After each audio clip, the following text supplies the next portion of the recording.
Hello there, a very good morning and welcome to another edition of the Talk of the Town. Joining us this morning is the former chairperson of the Marine Environment Protection Authority, attorney at law, Dharshani Lahandapura. A very good morning, madam, and welcome to the show. Good morning, thank you very much. So, starting off, of course, as the chairperson of MIPA, I think the most eventful incident or the most tragic incident that happened during your tenure was the Express Pearl disaster. Now, while proceedings are ongoing in the Singapore court to retrieve compensation for the damage that has been caused, of course, I must highlight that there is much controversy surrounding all of these proceedings and the decision to, of course, take the matter from Sri Lanka to overseas.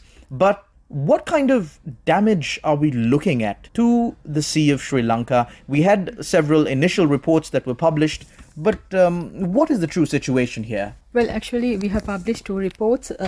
With those two reports, actually, we have calculated, apart from the 35 areas of impacts, we have actually identified and calculated only 8 areas, which amounts to 6.4 billion US dollars, which means that we have to do another couple of reports to identify the exact quantity of damage happened to our waters.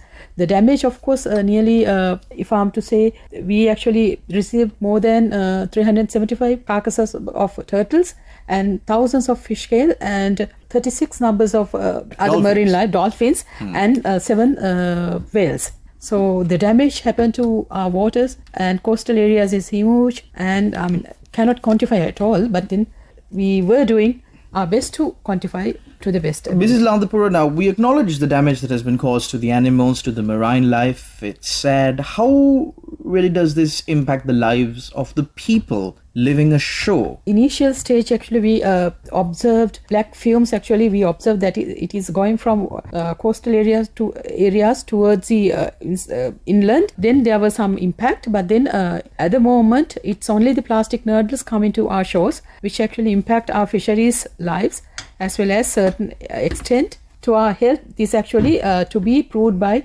scientific studies as well.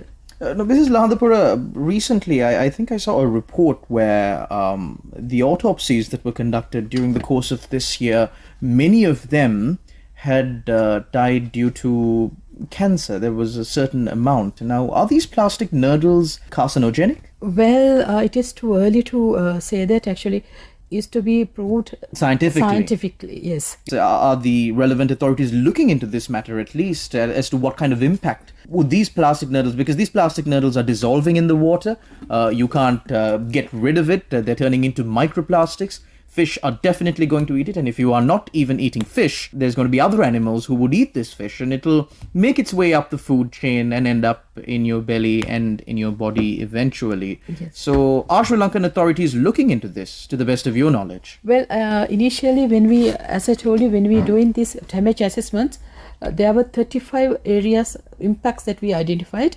Out of that, this is one of the areas. So definitely we have to monitor, we have to study that, but I'm not sure whether it is happening at the moment. Thank you very much, attorney at law Dharshani Lahandapura, former chairperson of the Marine Environmental Protection Authority, for joining us on the Talk of the Town this morning. And thank you very much to all our listeners out there. It's back to the Morning Fix on Yes 101.